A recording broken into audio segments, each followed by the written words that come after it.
Right now at 6 on Connecticut's news station, there's a renewed push in helping small farmers recover from natural disasters.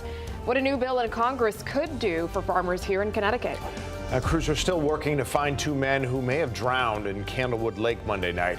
And yesterday was a challenging one on the water for those crews. This was an incident that every person wearing the badge only sees in their nightmares. Two officers honored for their actions to save two children who police say were being drowned by their father. Fox 61's Angelo Bavaro will have more on their story straight ahead. All local, all morning. This is Fox 61, Connecticut's news station. Good morning and thank you for joining us here at 6 o'clock on Fox 61 and Fox 61 Plus. I'm Symphony Privet. It is a weather impact alert day. Yeah, I'm Tim Lammers.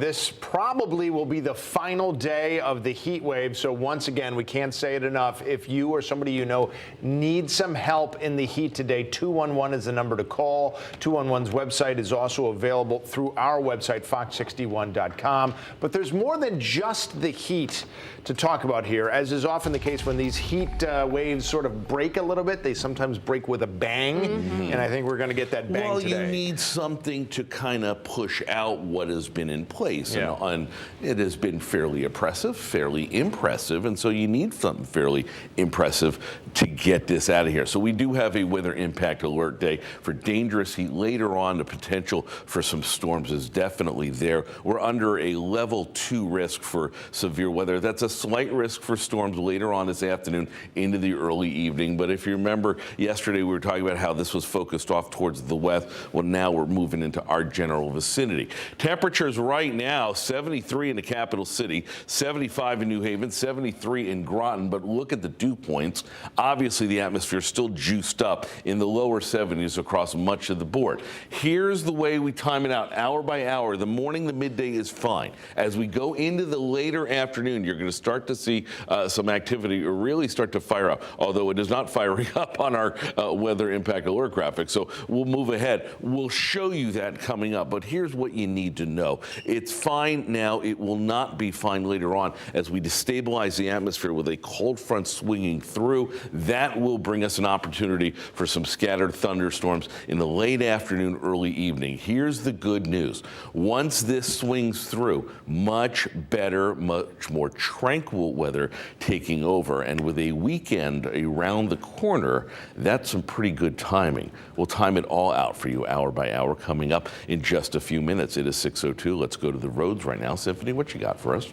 Taking a look at our commutes, it looks to be pretty smooth so far. Starting off with a look at our statewide map, we can see there's a lot of green there. So things are moving smoothly out there as we take a live look at 84 through Hartford. Traffic volume pretty light at this point of the morning. And we are going to wrap with a quick look at our Hartford drive time. Smooth sailing for you on 91, 84 and Route 2 out in the Glastonbury area. We have your next update coming up at 6:30. Well, today, state leaders are introducing a new bill designed to help local farmers the next time disaster strikes. Yeah, the Save Our Small Farms Act comes in the wake of devastating flooding last July. Fox 61's Brooke Griffin joining us live in Glastonbury this morning with how this will impact farmers financially. Brooke. Well, state leaders tell us that the goal here is to really simplify that disaster relief process for farmers and also get them even more financial aid when they need it. That way they can actually bounce back from whatever natural disaster happens instead of it impacting them for several years to come. Now, later this morning, Connecticut Senator Richard Blumenthal will be here in Glastonbury. That's going to be at the Killiman Bassett Farmstead. This was an area basically underwater really just a year ago. During that flooding, Governor Ned Lamont, Senator Blumenthal, and others made the trip to Glastonbury to see the damage for themselves, essentially sparking today's visit only a year later. Senator Blumenthal will be here to introduce the Save Our Small Farms Act, which will improve access to disaster relief programs and crop insurance, specifically for farms on that smaller side. The goal of the legislation is to lower the cost of purchasing coverage, reduce the amount of paperwork to simplify the process, and actually double the payouts from about $300,000 to $600,000 instead. The bill would also require the farm agency to improve data collection at the county level for accurate payouts and encourage farmers to invest in a true insurance policy with the Whole Farm Revenue Protection Program. Some farmers say last year they had to scrape by just to survive. There's not much left for us to sell retail, so it is hurting us financially. It's tight. Yeah, it's tight. And we will be speaking with those state leaders here in Glastonbury later on this morning. And as soon as we have an update on how that legislation is going to go and when it could be implemented, we'll have more on that for you. Live in Glastonbury, Brooke Ruffin, Fox 61, Connecticut's news station. Thank you. We will see the fate of that bill eventually as it goes through committees. Thank you so much.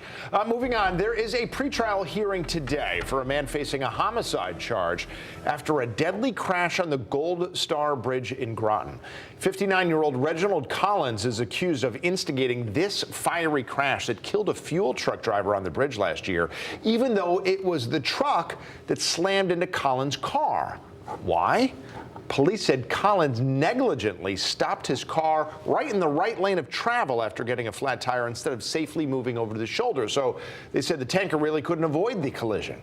Collins pleaded not guilty to a charge of negligent homicide with a motor vehicle, as well as 3 other charges. A Stamford judge granted a motion to allow Michelle Troconis to be represented by a public defender during her appeals process. Troconis said she can't afford to hire an attorney on her own. She's appealing her 14.5-year prison sentence after a jury found her guilty of conspiracy to commit murder, amongst other charges, for her role in the death and disappearance of Jennifer Farber-Dulos. As of this morning, we haven't heard if search and recovery crews have found the 2 men who went missing in Candlewood Lake. Dive teams have been searching since Monday night when the pair reportedly jumped off a boat and never resurfaced. It happened near a piece of land called City Island. Crews didn't let the heat slow them down yesterday as they used drones, sonar imaging, and even canines. They're under a lot of heat, a lot of stress. They're putting a lot of work in, but we've had tremendous help. They've committed to staying out there as long as they can safely stay out there. As we get into the heart of the summer season, officials urge people to be cautious when swimming and to follow a few simple steps. The American Red Cross says when swimming in a lake, you should enter the water feet first. Always enter unknown or shallow water with care. Do not enter the water by jumping off a bridge or a boat. And as always, swim sober. If you've had an alcoholic drink, it's best to stay on the shore. 6:07 now this morning, 2 West Haven police officers are being credited as guardian angels, and they now have awards from the city to prove it. Yeah, they were in the right place at the right time last month when they saved the lives of 2 toddlers who police say were being drowned by their father at that time at that beach. Yeah, let's check in with Fox 61's Angelo Bavaro joining us live in West Haven with more on how they were celebrated last night. Good morning, Angelo. Hey, good morning, guys. Yeah, incredible rescue here. Now, the children's mother was not at that award ceremony last night, but did send a message thanking these 2 police officers, calling them heroes and families. It's because of these 2 officers that these 3-year-old twins are even alive today. West Haven officials, some more good news, say those kids have since recovered and were able to go home from the hospital earlier this month.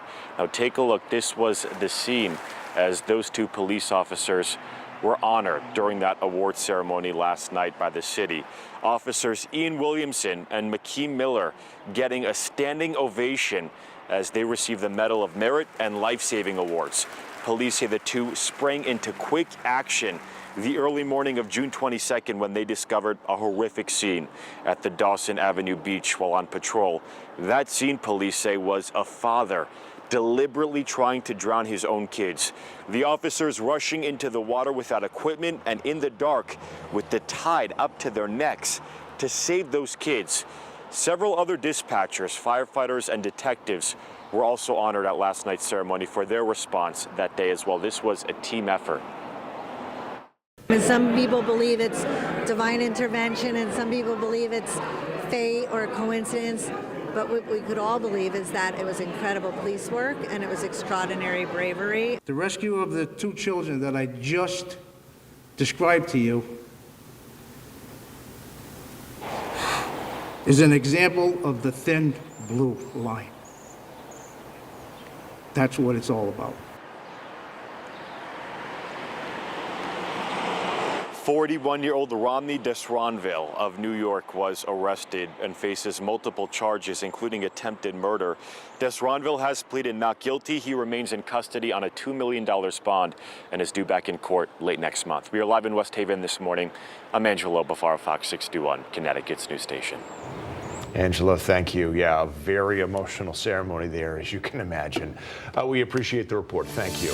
All right, 10 minutes after 6 o'clock here on this Wednesday. New for you this morning, the City of Hartford Health Department's immunization team is actually creating a documentary about the pandemic. And if you live in the city, they're looking to hear from you. They want to hear your stories, whether it's about how the pandemic impacted your community or what you thought of the vaccines. Again, it's only open to city residents. The health department said they want to hear from as many residents as possible, so reach out to them directly to share your story.